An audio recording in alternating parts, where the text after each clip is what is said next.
오디오 테스트 하겠습니다. 하나, 둘, 셋, 하나, 둘, 셋. 오디오 테스트 하겠습니다. 하나, 둘, 셋, 하나, 둘, 셋. 오디오 테스트 하겠습니다.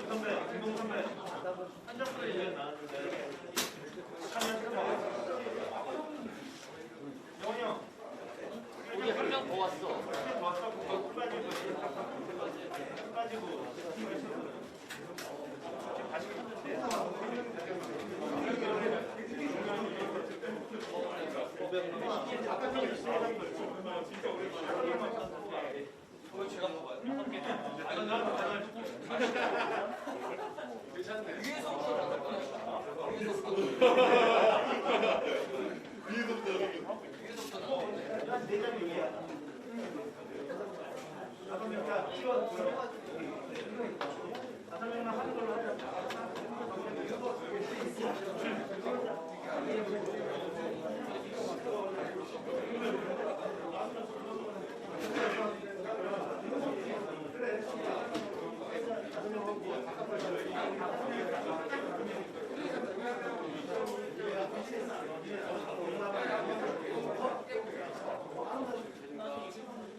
하나 둘 셋 넷 하나 둘 마이크 테스트 하겠습니다. 하나 둘 셋 넷 하나 둘 마이크 테스트 하겠습니다. 하나 둘 셋 넷 하나 둘 하나 둘 하나 둘 셋 넷 마이크 테스트 하겠습니다. 하나 둘 셋 넷 하나 둘 하나 둘 셋 넷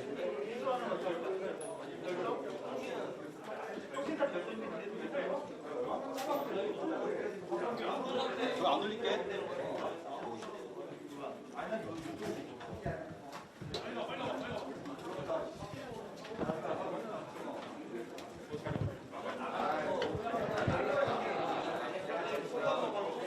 오디오 테스트 하겠습니다. 하나, 둘, 셋, 하나, 둘, 셋, 하나, 둘, 셋, 하나, 둘, 셋. 오디오 테스트 하겠습니다. 하나, 둘, 셋, 하나, 둘, 셋, 하나, 둘, 셋, 하나, 둘, 셋.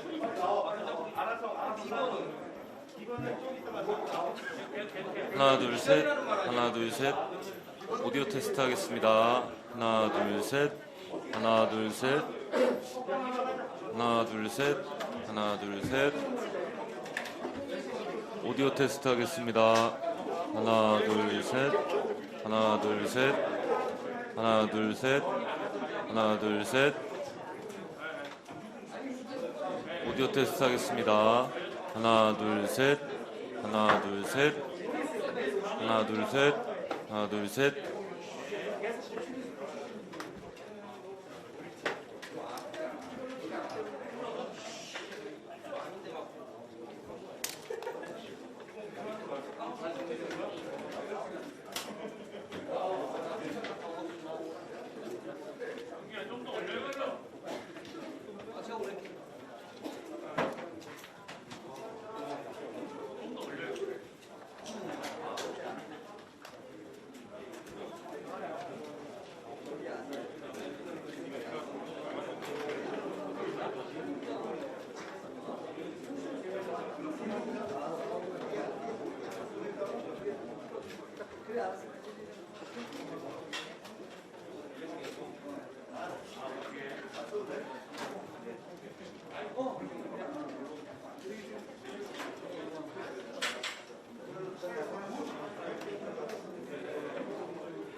않을까?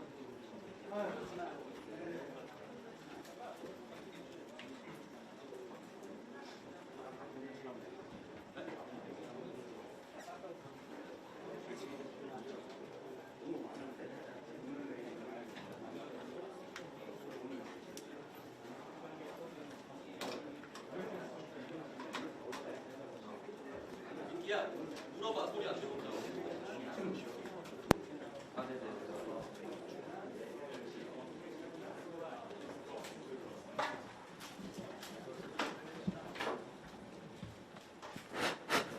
하나 둘 셋, 하나 둘 셋.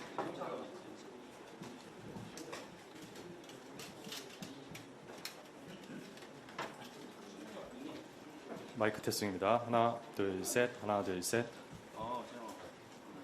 마이크 테스트. 하나, 둘, 셋. 하나, 둘, 셋. 마이크 테스트. 하나, 둘, 셋. 마이크 테스트. 나 추한다.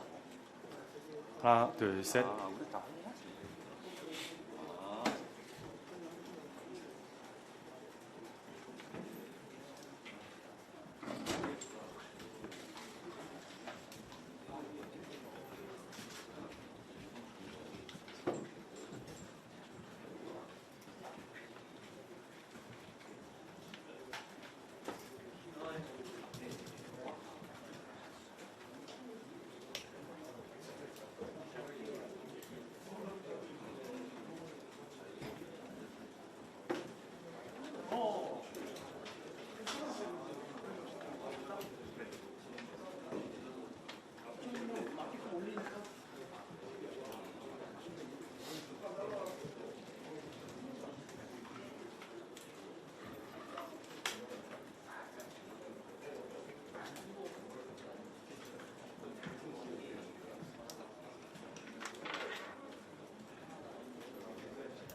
오디오 테스트 하겠습니다. 하나 둘 셋, 하나 둘 셋. 오디오 테스트 하겠습니다. 하나 둘 셋. 오디오 테스트 하겠습니다. 하나 둘 셋, 하나 둘 셋. 오디오 테스트 하겠습니다.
안녕하십니까. 기획재정부 부대변인입니다. 지금부터 서울권역 등 수도권 주택 공급 확대 방안에 대한 합동 브리핑을 시작하겠습니다.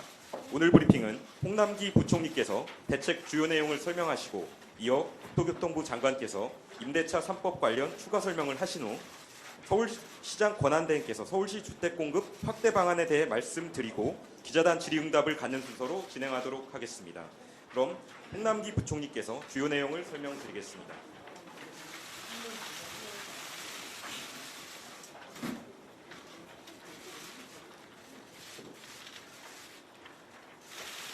예, 존경하는 국민 여러분, 최근 우리 민생과 경제는 코로나19 등으로 촉발된 유례없는 도전에 직면하고 있습니다. 다행히 어려운 여건 속에서도 국민 여러분들의 적극적인 협조와 노력 덕분에 우리나라는 방역과 경제 양 부문에서 상대적으로 잘 버텨내고 있습니다. 그간 방역 조치에 적극 동참해 주시고 묵묵히 경제활동 현장을 지켜주신 국민 여러분들께 깊은 감사의 말씀을 드립니다. 그러나 최근 서울 권역 중심의 주택가격 상승으로 땀 흘려 일하는 국민 여러분들께서 주거 안정 불안감이 확산된 점에 대하여 마음이 매우 무거운 심정입니다. 정부는 국민 여러분들의 불안감을 부식시키도록 실수요자에 대한 보호와 투기 수요 근절해가는 절대 원칙하에 그간 주택 수요와 공급 양 측면에서 다각적인 노력을 기울여 왔습니다. 금년 발표된 6.17 대책, 7.10 대책 등 수요 관리 대책들은 주택 투기에 대한 기대 수익률을 확 낮추어 투기 수요를 차단하겠다는 정부 의지를 시장에 보여주는 조치였습니다. 그 결과 대책 발표 이후 서울 지역의 주간 가격 상승세가 둔화되는 등 상당 부분 성과가 있었다고 생각합니다. 다만 최근 부동산 대책 입법에 대한 불확실성 및 갭 투자 차단 우려 등 시장 불안 요인이 아직 상존하고 특히 30대를 중심으로 추경 매수 심리가 확산되며 서울 중심의 국지적 매매 급증 현상이 나타나기도 했습니다. 공급 측면에서 보면 최근 3년간 서울 아파트가 연 4만 호씩 공급되어 2013년부터 16년간 연평균 입주 물량 3만 2천 호에 비해 25% 늘어나는 등 공급 물량은 지속 확대되어 왔습니다. 다만 주택 공급 선행 지표인 인허가가 2018년 이후 다소 감소세를 보이는 등 중기적 관점에서 추가 공급 확충에 대한 요구도 확산되고 있었습니다. 이에 정부는 주택시장 불안 요인을 조기에 해소하고 시장을 안전적으로 관리하기 위하여 모든 정책선을 다각적으로 검토해 왔습니다. 6.17 대책, 7.10 대책 등으로 수요 측면의 불안 요인 차단을 위한 제도적인 기반이 갖춰진 만큼 공급 부족 우려라고 하는 불안 심리를 조기에 차단하고 미래 주택 소유에도 선제적으로 대응하기 위해 근본 서울 권역 등 수도권에 대한 주택 공급 확대 방안을 마련하게 되었습니다. 이제 그 세부 내용에 대하여 말씀드리도록 하겠습니다. 정부는 서울 권역을 중심으로 실수요자를 위하여 양질의 신규 주택이 지속적으로 공급된다는 견고한 믿음을 국민들께 드린다는 자세로 이번 대책을 준비하였습니다. 이번 준비와 검토 과정에서 다음 세 가지 포인트를 각별히 유념해왔던 점을 말씀드립니다. 첫째, 정부는 내 집 마련의 기회가 중단 없이 제공되도록 주택 공급 물량을 최대한 확보한다는 측면에서 활용 가능한 모든 수단과 메뉴를 제로 베이스에서 검토하였습니다. 둘째, 미리 밝힌 대로 태릉골프장은 그린벨트 환경평가 등급상 4, 5등급이 전체 98% 이상을 차지하여 환경적 보존 가치가 상대적으로 낮아 택지로 개발하되 그 외 그린벨트는 미래 세대를 위해 보존한다는 원칙하에 대상으로 선정하지 아니하였습니다. 셋째, 주택 공급 물량의 양적 확대와 함께 그 물량 내용면에 있어서 일반 분양은 물론 특히 무주택자, 청년 등을 위한 공공 분양과 장단기 임대 등이 균형감 있게 반영되도록 최대한 고려하였습니다. 이러한 원칙하에 검토한 결과 향후 서울 권역을 중심으로 총 26만 호 플러스 알파 수준의 대규모 주택 공급이 집중 추진됩니다.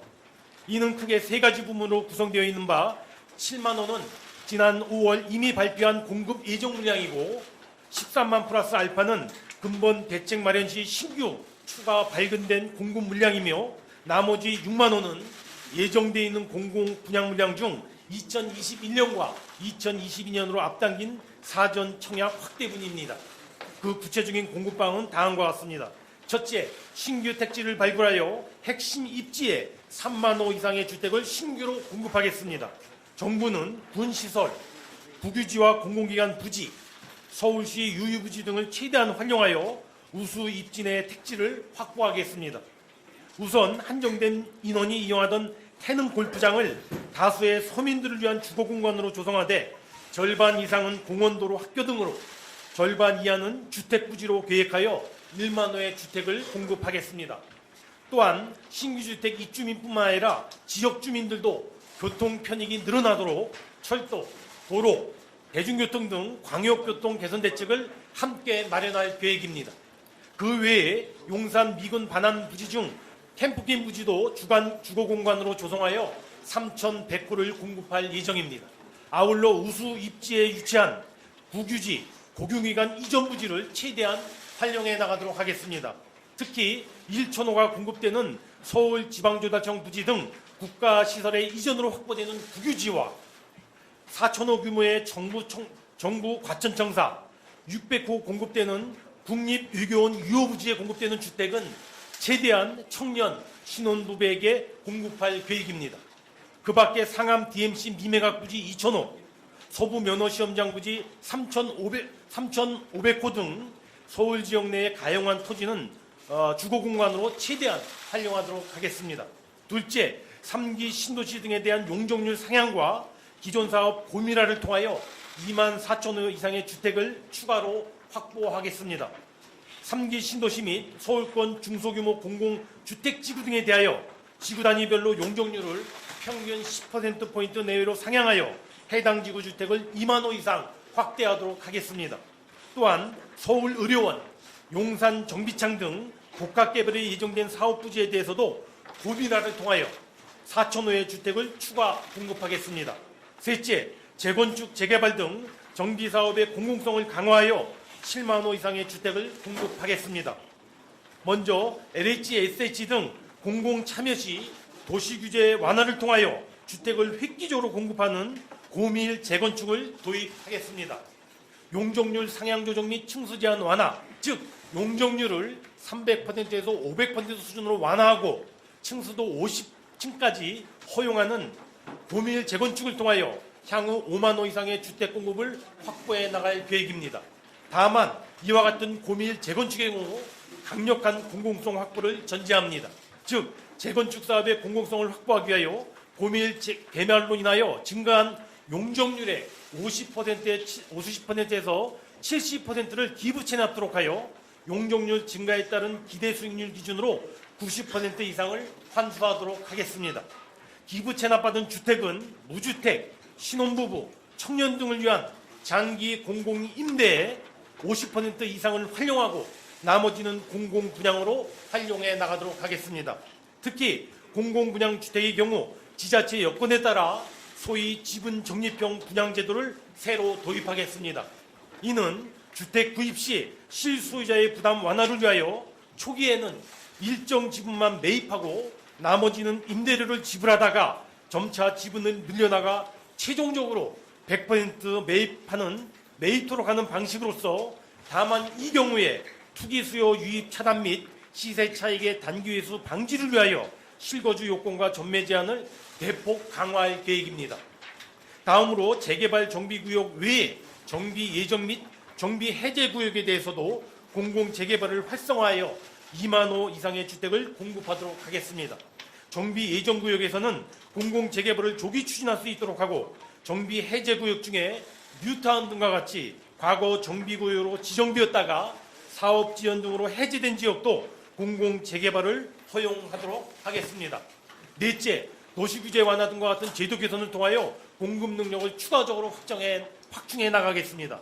먼저 노후 영구 임대단지의 재건축을 통하여 3,000호를 추가 확보하여 다양한 계층에 어울리는 단지를 조성하는 한편 기존 거주민들의 삶의 질도 개선해 나가도록 하겠습니다. 아울러 이제까지 LH, SH와 같은 공공사업자만이 가능했던 공실 오피스와 상가 매입 후 주거 용도로 전환 공급하는 제도를 민간 사업자에게도 허용 우선 2,000호 공급을 목표로 하겠습니다. 이외에 서울 준공업 지역 순환정비 사업지도 연내 3, 4곳으로 확대 정비하는 등 다양한 규제 완화를 통해 민간 공급 능력을 추가적으로 확충해 나가겠습니다. 마지막으로 5째, 신규 공급 추진과는 별도로 기존의 공공 분양 물량 중 6만 호는 당장 내년 2021년부터 22년으로 앞당겨 사전 청약토록 하겠습니다. 즉 실수요자들의 예측 가능성을 높이고 청약 대기, 매매 수요 완화를 위하여 기존에 계획된 공공 분양 물량 중 사전 청약 물량을 당초 9천 호에서 6만 호로 대폭 확대하여 2021년에 3만 호, 2022년에 3만 호가 조기에 주인을 찾도록 하겠습니다. 신규 공급과 기계획된 물량의 사전 청약을 함께 발표함으로써 국민들께서 입주자 모집이 증가하는 효과를 빠른 시일 내에 직접 체감하실 수 있을 것으로 기대합니다. 이상 발표해드린 총 26만 플러스 알파의 주택 공급 대책이 기존의 아파트 인허가 물량에 더하여 전반적으로 강한 주택 공급 시그널을 제시해 주리라 믿습니다. 정부는 이번 공급 대책 발표가 일부 지역에서는 개발 호재로 인식되어 부동산 시장 불안 요인으로 작용할 가능성도 배제하고 있지 않습니다. 그러나 결코 그러한 일이 발생하지 않도록 철저히 모니터링하며 필요한 대응을 신속히 해나가도록 하겠습니다. 즉 정부는 공급대책 발표 후 매주 부총리 주재 부동산 시장점검 관계장관회의를 개최하여 주택에 대한 수요 대책과 공급대책 이행 상황을 면밀하게 점검해 나가겠습니다. 이와 함께 관계부처 합동 부동산 신속 대응팀을 구성하여 부동산 시장 동향을 일일 모니터링하고 신속하게 대응해 나가도록 하겠습니다. 특히 시장 교란 행위에 대해서는 그 어느 때보다 단호하게 발본색원 노력을 기울여 나갈 것입니다. 특히 재건축으로 인한 인근 주택의 가격 상승 방지를 위하여 필요한 경우 토지거래 허가구역의 지정, 관계부처 합동의 실가격 조사 등을 통하여 시장 불안 요인을 사전에 철저히 관리해 나가도록 하겠습니다. 존경하는 국민 여러분, 부동산 시장 안정은 최대의 민생 정책이고 최우선 정책 영역입니다. 최근에 짧은 기간에 많은 대책이 발표되었기 때문에 이제는 국민들께서 발표된 대책들을 신뢰하실 수 있도록 정부 정책의 실행력을 담보하는 것이 매우 중요합니다. 정부는 부동산 시장 안정 대책을 강력하게 추진해 나가겠습니다. 정부의 안정화 정책 의지는 매우 확고하며 앞으로도 추후에 흔들림 없이 그리고 좌우우면 없이 견지해 나갈 것입니다. 이번 공급 대책이 오늘 국회 본회의에서 논의될 부동산 수요 대책과 함께 강력한 수요 공급 대책으로 동시에 작동되도록 하여 부동산 시장의 투기 소요는 최소화하고 실소유자 보호는 극대화하는 등 이와 같은 대책이 반드시 이루어지도록 정부는 최선을 다해 나가겠습니다. 이러한 측면에서 이번에 늘어나는 공급 물량의 절반 이상을 생애 최초 주택 구입자, 청년, 신혼부부 등에게 공급하여 실수요자의 주거 안정을 확실하게 챙겨나가도록 하겠습니다. 주택이 삶의 공간이라는 본연의 목적으로 활용되어 내 집 마련의 걱정이 없는 사회가 앞당겨 실현될 수 있도록 정부는 최대한의 총력을 기울여 나가겠습니다. 국민 여러분들께서도 정부 정책을 믿고 힘과 뜻을 함께 모아주시기를 간곡하게 요청드립니다. 감사합니다.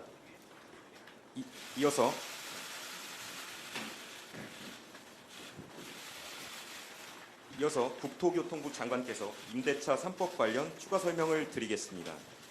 네, 존경하는 국민 여러분, 국토교통부 장관 김현미입니다. 경제부총리께서 발표하신 바와 같이 정부는 이번 대책을 통해서 서울, 권역 등 수도권 주택 공급을 적극적으로 확대해 나갈 계획입니다. 무주택 실수요자에게 분양주택을, 저소득층에게는 임대주택을 공급하여 주거 안정에 큰 보탬이 되도록 하겠습니다.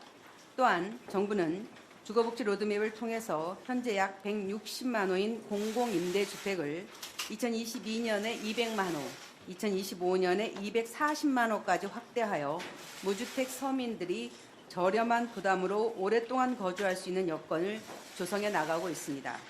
그러나 아직 우리나라 전체 가구의 40%에 달하는 845만 임차 가구 중에서 약 600만 가구는 민간 전월세 시장에 의존할 수밖에 없습니다. 대한민국 대다수 임차인들은 2년에 한 번씩 껑충 뛰어버린 전월세 비용으로 더 멀고 더 좁은 곳으로 떠밀리는 전세 난민이 된 지 오래입니다. 1981년도 이전에는 6개월에 한 번씩, 1981년부터는 1년, 1989년부터는 2년 간격으로 임차인들의 삶이 흔들렸습니다. 현 정부는 출범할 때부터 계약갱신 청구권과 전월세 상한제 도입을 국정과제로 정하고 제도 도입을 위해 국회, 학계, 시민단체 등과 협업을 추진해 왔습니다.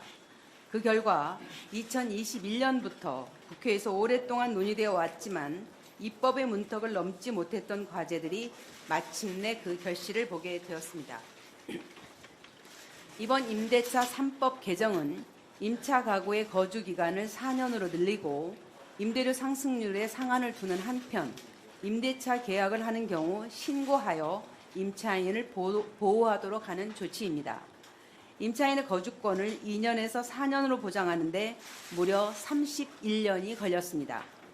다른 나라들은 이미 우리보다 훨씬 오래전에 강력한 임차인 보호 제도를 만들었습니다. 독일, 프랑스, 영국, 미국 등 주요 선진국은 임차인의 보호를 위해 계약갱신 청구권, 임대료 통제 등 각국의 여건에 맞는 다양한 제도를 운영하고 있습니다. 우리는 이제야 임대인의 재산권과 임차인의 거주권 간의 균형추를 잡았다고 할 수 있습니다. 새로운 제도 도입과 관련하여 일부 혼선을 우려하는 의견도 듣고 있습니다. 그러나 정부는 입법 취지가 구현될 수 있도록 빈틈없이 준비하고 있다는 말씀을 드립니다. 계약갱신 청구권 도입 전에는 임대인과 임차인 간의 협의를 통해 계약 기간을 연장해 왔지만 이제는 임차인이 원한다면 4년간 안정적으로 거주하실 수 있습니다. 임대인이 주택을 다른 사람에게 파는 것은 지금과 동일하게 제약이 없고 임대인이 직접 거주를 희망할 경우 계약의 갱신을 거절할 수 있습니다. 다만 제도의 악용을 방지하기 위해 임대인이 직접 거주하겠다고 계약갱신을 거절하고 다른 사람에게 임대한 사실이 발견되면 임대인에게 손해배상을 청구할 수 있도록 하였습니다. 정부는 기존 임차인이 해당 주택의 임대차 정보를 열람할 수 있도록 하여 손해배상 제도의 실효성을 높일 것입니다. 아울러 이번에 개정된 법령 내용에 대한 해설서를 신속하게 배포하고 콜센터 상담 등을 통해서 정확한 정보를 제공하겠습니다. 내년 6월부터는 임대차 신고제가 도입됩니다. 실거래 정보가 없어서 임대료 협상이 어려웠던 임차인에게 충분한 정보를 제공하면 임대차 시장은 더욱 투명해질 것입니다. 임대인과 임차인 간의 이견이 발생할 경우에는 이견을 신속하고 원만하게 해결할 수 있도록 분쟁조정위원회도 전국 각 지역에 확대해 나가겠습니다. 전월세 시장이 불안해질 수 있다는 걱정도 있습니다만 올해 하반기 수도권 입주 물량은 약 11만호로 예년 대비 풍부한 상황입니다.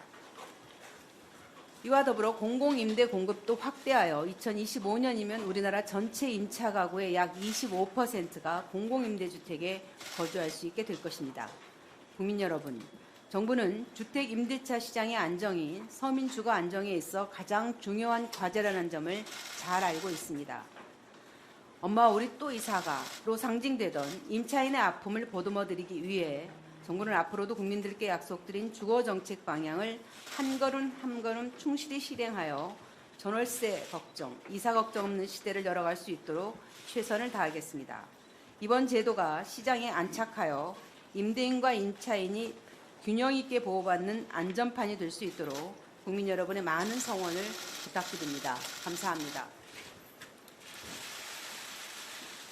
다음으로 서울시장 권한대행께서 서울시 주택공급 확대 방안에 대해 말씀드리겠습니다.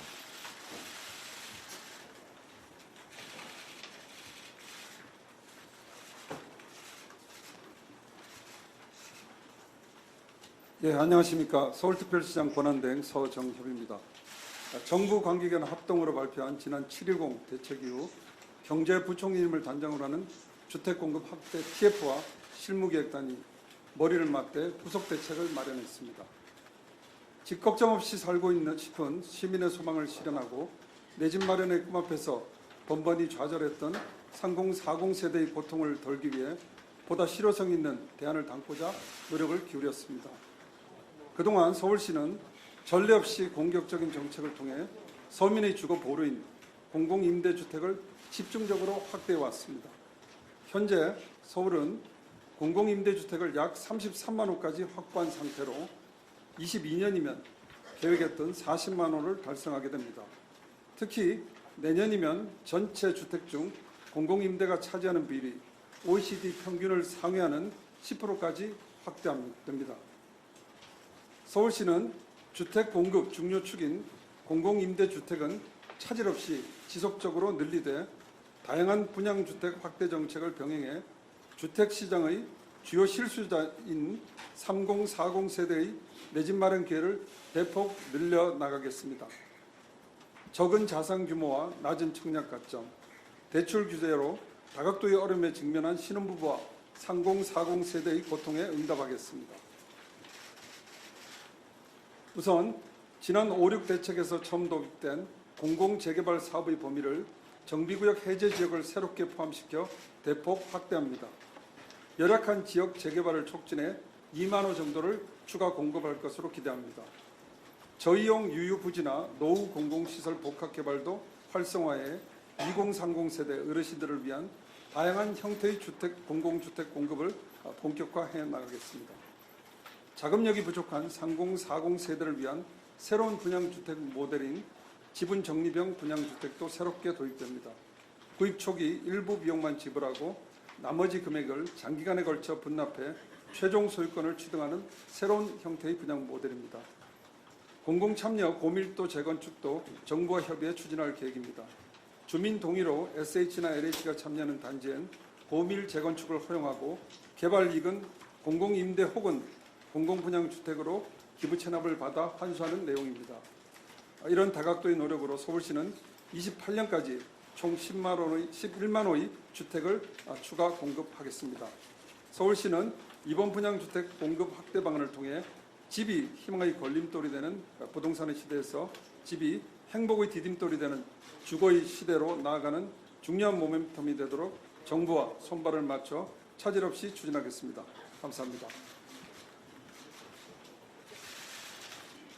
지금부터 기자단 질의응답 시간을 갖도록 하겠습니다.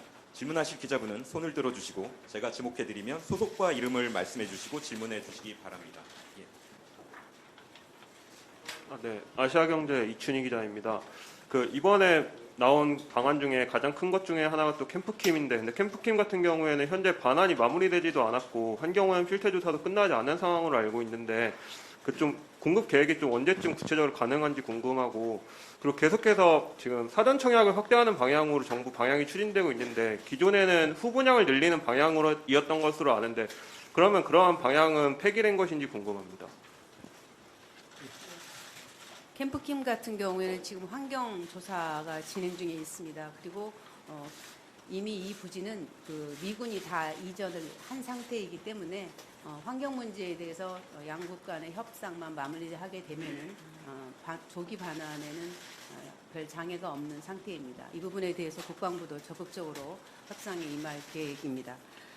그리고 정부가 후분양을 넓혀 나가겠다는 정부의 방침에는 변함이 없고 시범 사업들을 지금 정상적으로 추진 중에 있습니다. 그러나 이번에 많은 분들이 공급에 대해서 걱정하시는 분들이 많기 때문에 사전 청약을 늘려서 이러한 수요를 사전에 좀 분산시키면서 안심하게 하기 위해서 사전 청약 제도를 내년하고 내후년에 신도시를 중심으로 할 것이고 가능하면 태릉도 사전 청약을 할 수 있으면 도입해 보려고 합니다. 전체 물량을 사전 청약하는 건 아닌다는 걸 잘 알고 계실 겁니다. 예, 먼저 손주신 황 기자님. 네, 안녕하세요. 동아일보 정순구 기자인데요. 지금 보면은 신규 발굴된 물량의 절반 이상이 공공재개발이랑 재건축에 몰려 있는데 이게 실제 공급될 수 있는지 좀 의문이 들어서 여쭤보는데요. 공공재개발 같은 경우에 5월에 수도권 7만 가구 공급 대책 발표할 때 이미 나왔던 내용인데 지금까지 하겠다고 나선 사업장이 있는지 궁금하고요. 재건축도 결국에는 주민 3분의 2 이상이 동의해야 가능한 건데 지금 뭐 관련해서 미리 얘기된 사업장이 있는 건가요? 이게 2만 가구가 어떻게 나온 건지 궁금합니다. 공공재개발의 경우에 이번에 정비구역 해제 구역이 들어 있습니다. 저희가 그것을 포함하게 된 데에는 공공재개발에 참여하겠다는 의사를 가지고 있는 지역이 정비구역 해제 구역에 계신 분들께서 그런 요구가 있었기 때문에 이번에 제도 개선하는데 반영됐다는 말씀을 드리겠고요. 2만 가구의 근거는 5만 가구의 근거는 현재 서울에서 정비구역이 지정되었고 그러나 사업 시행 인가를 받지 않은 단계에 있는 사업장이 서울에 모두 93개 사업장이 있고 약 26만 호가 있습니다. 거기에서 지역에 따라서 편차는 있지만 약 20% 정도를 공공재건축에 참여하는 것으로 산정해서 5만 호를 산정했습니다. 예, 다음 SBS CNBC 윤지혜 기자인데요. 재건축 관련해서 혹시 민간사가 우리 용적률 상향 필요 없고 그냥 참여 안 하겠다라고 했을 때 어떤 유도 정도가 아니라 약간 강제 차원에서 할 수 있는 수단이 있는지와 그 외에 혹시 민간과 조합원에게 당근 재개될 수 있는 인센티브 성격의 참여를 할 수 있는 방안이 있는지 좀 구체적으로 설명 부탁드립니다. 제가 당신 말씀 일단 오늘 발표해드린 대로 공공 참여형의 경우에만 이 고밀도로 재건축이 이루어집니다. 그러니까 조합원들의 동의가 있어야 되고요. 여기에 흔쾌하게 동참하겠다는 그 재건축 단지에만 해당이 되겠고요. 여기에 동의하지 않는다면은 이 방식이 적용이 안 되고 기존 방식대로 그냥 일단 기존 제도가 적용된다고 보시면 될 것 같습니다. 예, 그렇습니다. 이거 강제해서 지금 할 수 있는 상황 아니고요. 지금 여러 가지 정부가 용적률을 높여주고 층고 제한을 푸는 그런 혜택을 물론 일부 상당 부분은 공공으로 환수가 되지만 또 조합원들이 그것을 선호할 수 있기 때문에 여기에 흔쾌히 동의할 경우에 추진이 되겠습니다. 그래서 아까 우리 국토부장님 말씀하신 대로 대상 물량 정도의 한 20% 정도만 물량을 저희가 책정했다는 말씀을 드립니다. 예, 다음 예.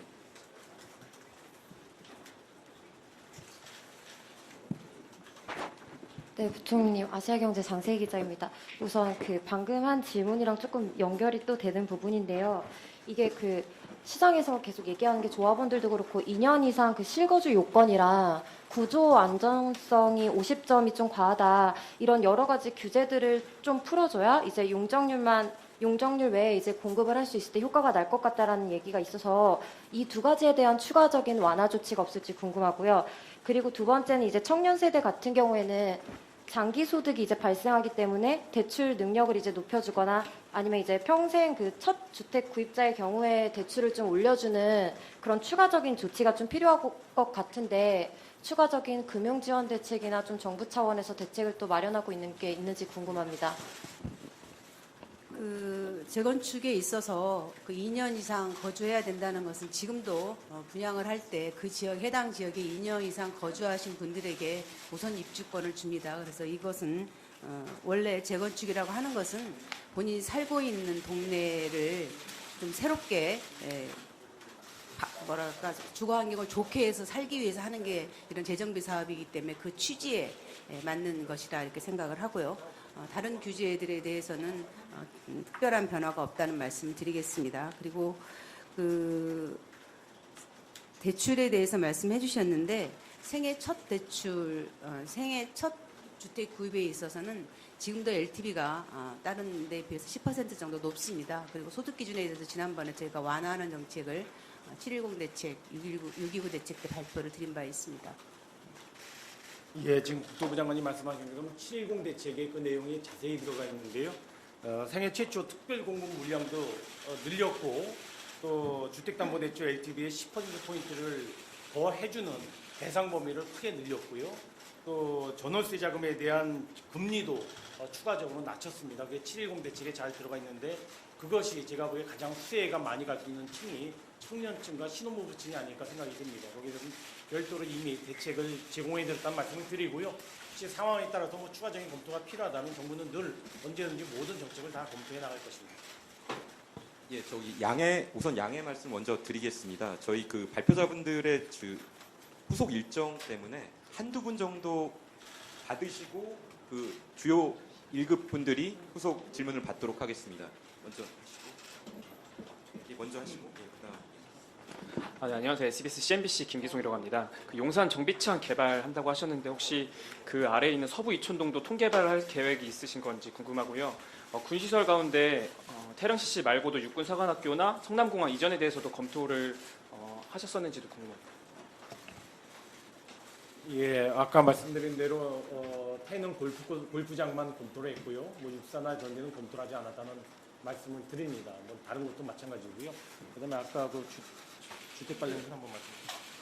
서울시장님 더 잘할 것 같은데 그 통개발 계획은 없고요. 지금 용산 정비창 같은 경우에는 코레일 소유 부지라는 건 아시겠고요. 코레일이 지금 공타를 위한 작업 지금 진행 중에 있습니다. 그러니까 공타가 끝나고 나면 전체의 그림이라 그럴까? 그 지역에 이제 그런 계획들이 이제 알 수 있게 될 거고요. 이번에는 전체 그 그림 중에 포함되어 있는 주택에 대한 걸 지난번에 8,000호를 발표해 드렸고 그 중에 용적률을 상향해서 2,000호를 추가해서 현재 주택이 10,000호가 공급될 계획입니다.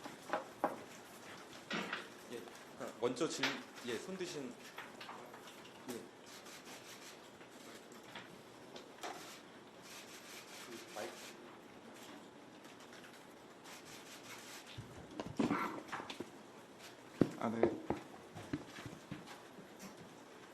네, 저 뉴스원 서영빈입니다. 이제 주택을 소유보다 임대 위주로 간다는 의지가 좀 담긴 것 같은데, 근데 사람들이 그 주택을 소유를 하고 싶어하는 거는 이제 갑작스럽게 해고나 은퇴로 임대료를 낼 수 없게 됐을 때도 계속 살 수 있는 거주 안정성을 선호해서 그런 면이 있는데요. 지금처럼 임대 위주로 가게 됐을 때 이런 문제에 대한 보완 방안이 필요할 것 같은데 생각해둔 게 있으신지 궁금합니다. 임대 위주의 정책은 아니고요. 지금 우리가 많은 공급 대책을 발표를 하고 있고 그 중에서 상당 부분이 그 분양 물량이고 우리가 임대주택을 적극적으로 늘려나간다 그런 거지만 분양 물량이 분양 물량 없이 임대만 한다 이런 건 아니니까 그런 오해는 없었으면 좋겠고 대신 우리나라의 공공임대주택의 그 비중이 OECD 평균에 비해서 올해가 되면은 딱 평균이 8%가 도달하는 그런 해입니다. 그런데 저소득층의 주거 안정을 위해서는 무엇보다 가장 시급하고 중요한 것이 공공임대주택을 안정적으로 지속적으로 공급하는 것이 중요합니다. 그래서 2022년이 되면은 OECD 평균을 넘어서는 9%를 공급하게 되고요. 25년이 되면은 이제 10%가 되어서 전체 임차 가구의 25%는 공공임대주택에 거주하는 그런 그 토대를 만들기 위해서 지금 사업이 진행 중에 있습니다. 그렇게 되면은 생활이 어려우신 분들 또 청년이라든가 신혼부부라든가 이런 저소득층에 해당하시는 분들은 주거의 안정성이 담보되어서 생활이 많이 안정될 수 있을 것이라고 생각합니다. 예, 그럼 발표자분들은 이제 이석을 하시고 좌석을 정돈한 후 추가 질문을 받도록 하겠습니다. 아니요,